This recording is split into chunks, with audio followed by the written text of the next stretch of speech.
Hello, it's Ms. Baker again. I hope your research has gotten off to a great start. I hope that you are using NC Wise Owl to do some of your research with those databases that are over there. But if you are using Google and you're just a little bit confused about how to tell whether a page is a good one to use or not a good one to use, I am here to help. So I did a Google search about King Tut, and one of the results that came up was this one from kingtut1.com. And the article title is called King Tut, the Boy Pharaoh. So if I'm doing King Tut as my historical person, then this might be something that's appealing to me.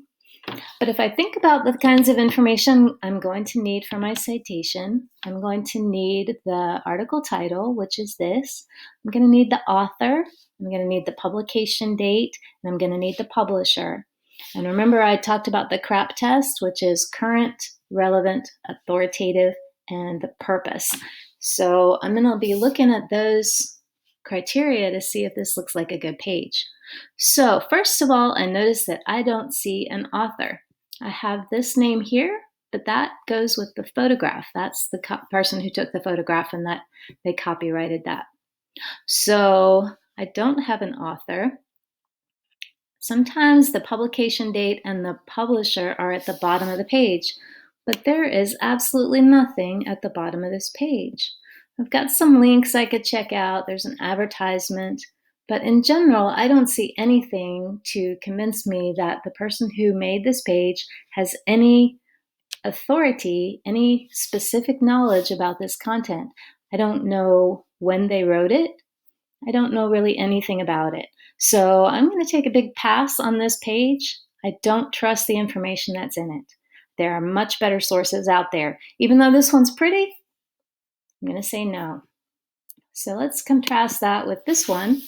This one's from the National Geographic Society. So you've probably heard of them, and many of y'all know them from the National Geographic Channel. But before there was a National Geographic Channel, there was a National Geographic magazine. It's very reputable. They know what they're doing.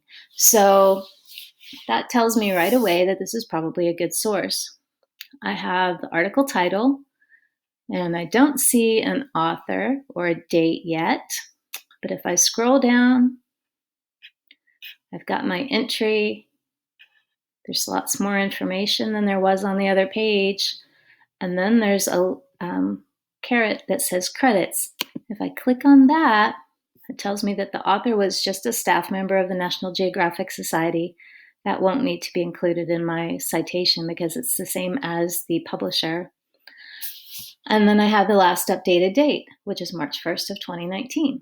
So I know that this is current information. I know that this is from a reputable source that knows what they're talking about. If I scroll all the way down to the bottom of the page, that's where I'm going to find the publisher information. That's usually with the copyright date, and I've got the copyright date of 1996 to 2020. If you don't have an actual publication date, like this one said it was March 1st of 2019, barring that, you can use the year that the publication, that this page was copyrighted. But it was copyrighted by the National Geographic Society. So I know that this page is trustworthy.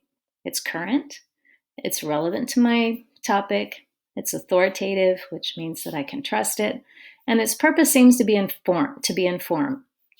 its purpose seems to be to inform people. I don't see a lot of advertising and junk that makes me think that this page is here to sell me something, or it's here to make advertising money, as opposed to this one, which does have this ad in here.